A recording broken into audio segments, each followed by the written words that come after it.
Hi, welcome to this podcast where we're going to be looking at, in this podcast, sales and sales returns, although the spreadsheet that goes with it also covers purchase and purchase returns. And what we'll also touch on is the different ledger accounts that a business operates. The first thing is, in class you will have heard us talk now about a term called inventory. If you look at some of the old textbooks, that will be called stock. Okay, it's just a new term that has been used all over the world in accounting. And instead of using inventory, we need to use sales and purchases, and also sales returns and purchase returns. The reason why we need to do this is because, unfortunately, or fortunately for business, they purchase goods and sell them for a higher price. And the difference between those is a part of the profit that the business is going to make. But because of that, the same items are actually being bought and sold for different values. Sales, pretty straightforward. They are a form of income, so when you're using dead click, they will go on the credit side. Really be careful with sales, because with this one, we shouldn't include any sale of goods which have been bought for use in the business for more than a year. So if a business sells a non-current asset, that wouldn't go into the sales account.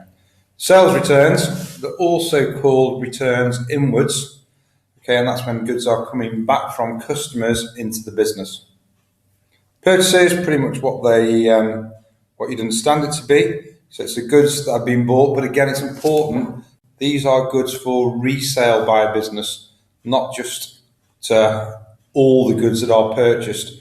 And we don't put non-current assets into a purchase account.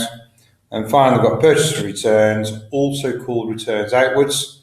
There'll be a credit entry because we're losing goods, and it's important that we remember that.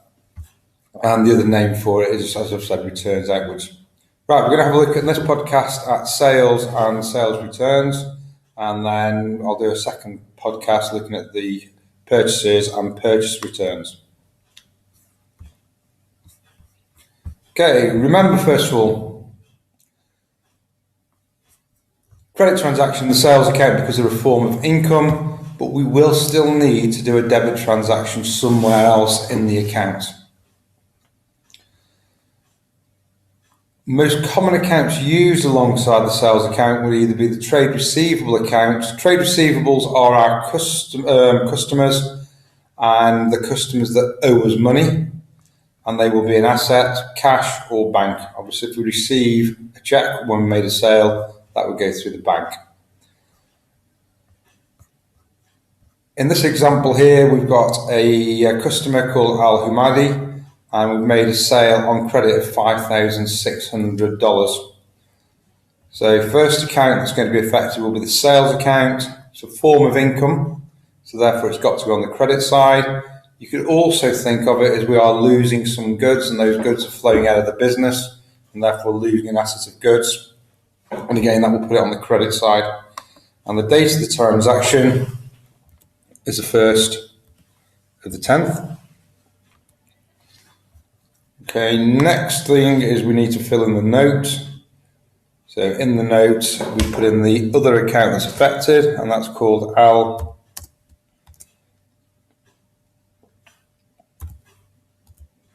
Humadi.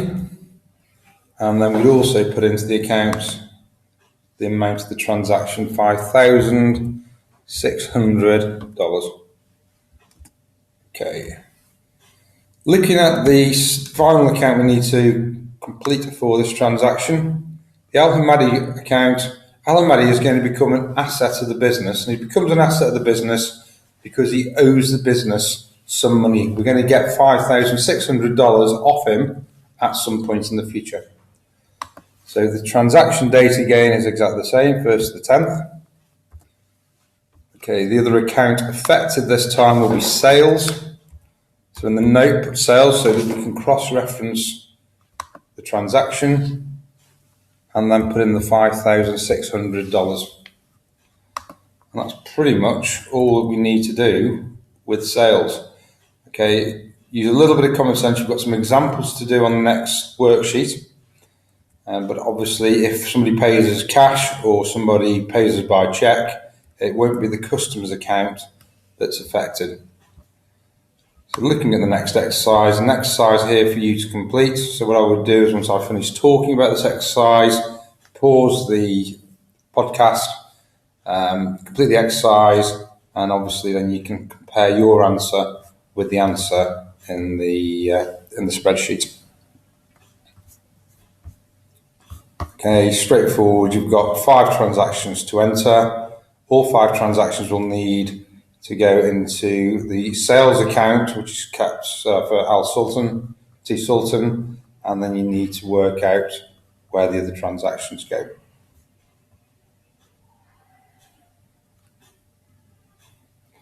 Right, sales returns, that's the next topic.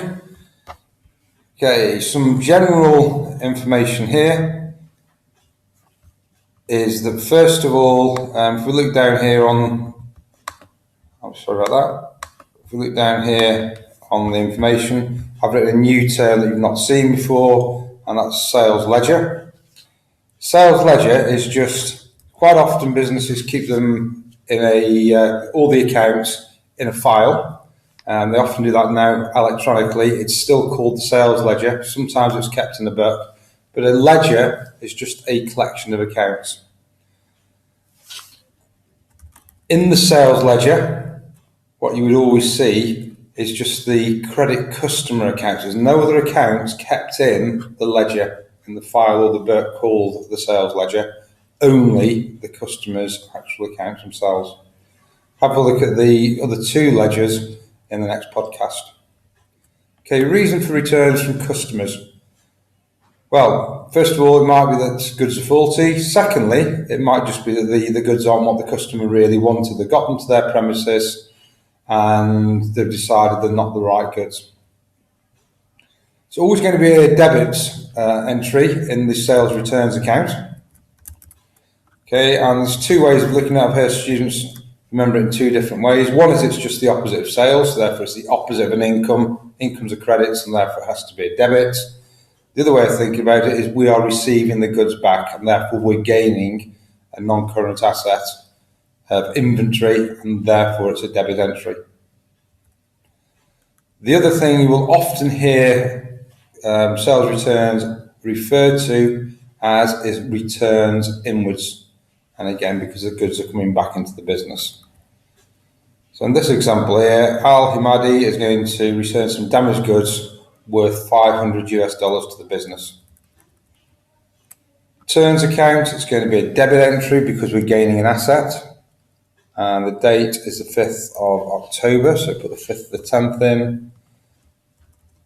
Okay, the note's going to be the opposite account, and it's going to be Al Himadi.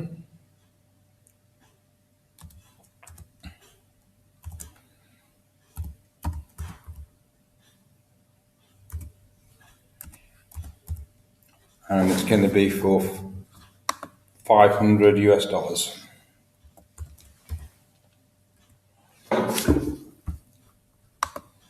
We made a debit entry, so somewhere in the account we've got to make a credit entry, and we're going to make it in Al Hamadi's account.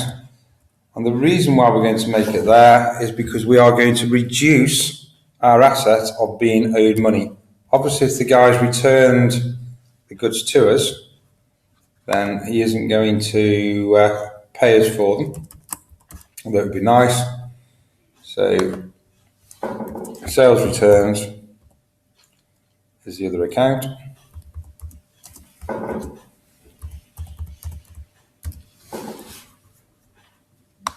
And in there we just need to put the amount, 500, and that's the transaction complete.